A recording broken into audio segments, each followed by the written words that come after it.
Una vera bomba ha appena scosso Napoli questa sera e ha riportato alla luce un tema che continua a infastidire. L'allenatore Antonio Conte, il nome di Dan Doie.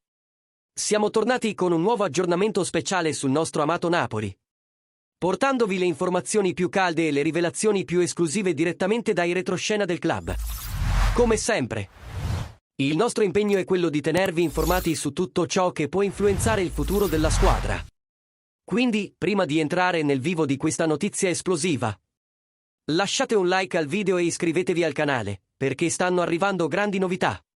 Durante una delle sue interviste più sincere da quando è arrivato a Napoli, Conte ha ammesso pubblicamente di aver chiesto espressamente l'acquisto di Dan Doie, l'ala svizzera che ha brillato con la maglia del Bologna nella scorsa stagione. E secondo lo stesso tecnico, il giocatore era considerato un tassello fondamentale per il nuovo schema offensivo del Napoli. Ndoye proveniva da una stagione straordinaria, culminata con la conquista della Coppa Italia. Un trofeo che è tornato in Emilia-Romagna dopo più di mezzo secolo. La sua potenza fisica, la velocità e l'intelligenza tattica avevano catturato l'attenzione di tutta la Serie A. E Conte vedeva in lui il profilo perfetto per il suo gioco verticale e aggressivo. Ma, come accade spesso nel calcio, la storia non ha avuto il finale che i tifosi partenopei si aspettavano.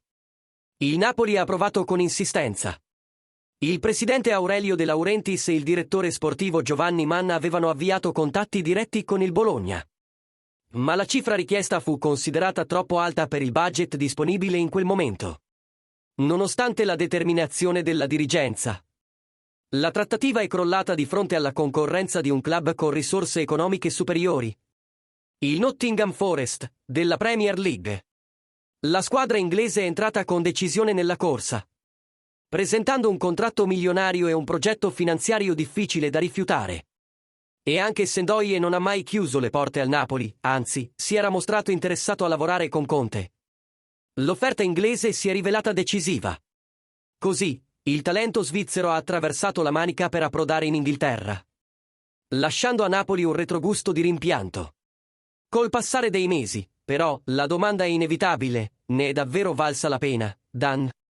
Il Nottingham Forest oggi lotta nelle zone basse della classifica, lontano dai riflettori e dalle competizioni europee. Mentre il Napoli guida la Serie A, è allenato da uno dei migliori tecnici al mondo e partecipa alla Champions League. Con Conte, Ndoye avrebbe avuto la possibilità di crescere come calciatore, proprio come è accaduto a Rasmus Djund, che a Napoli ha trovato l'ambiente ideale per maturare e affermarsi come una delle promesse più entusiasmanti d'Europa.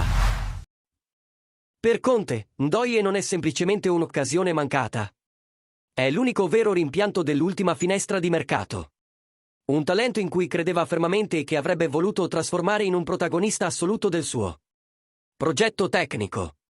Per i tifosi azzurri, resta la sensazione che lo svizzero sarebbe stato un innesto perfetto per l'attacco, capace di unire gioventù, potenza e mentalità europea. E ora, tifoso del Napoli, vogliamo sapere la tua opinione. Il club avrebbe dovuto fare uno sforzo maggiore per portare Dan Doye in azzurro?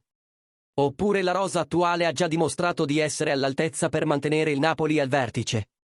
Scrivilo nei commenti e manda subito un super thanks per sostenere ancora di più la nostra incredibile comunità di appassionati del Napoli.